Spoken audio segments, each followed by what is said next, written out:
And because of Wall Street and the global stock market, there are now conservatively about $700 trillion of outstanding fraudulent claims known as derivatives, still waiting to collapse, a value amounting to over 10 times the gross domestic product of the entire planet.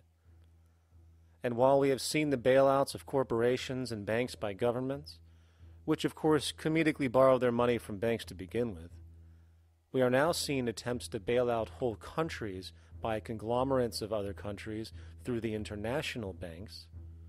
But how do you bail out a planet? There is no country out there that isn't now saturated in debt.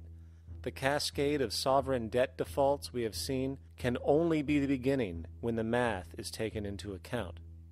It has been estimated in the United States alone that income tax would need to be raised to 65% per person just to cover the interest in the near future. Economists are now foreshadowing that within a few decades, 60% of the countries on the planet will be bankrupt. But, hold on, let me get this straight.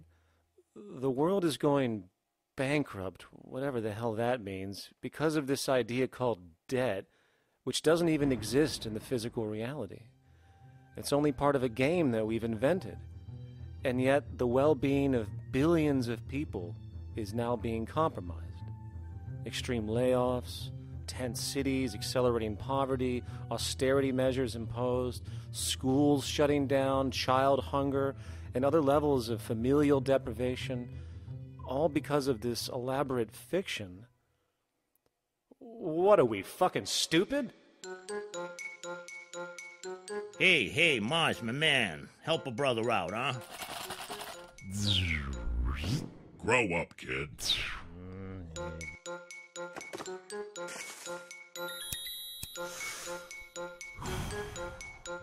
Saturn, what's up, man? You remember that smoking nebula I hooked you up with a while back? Listen, Earth, we're getting really tired of you. You've been given everything, and yet you waste it all. You got plenty of resources, and you know it. Why don't you grow up and learn some responsibility, for Christ's sake? You're making your mother miserable.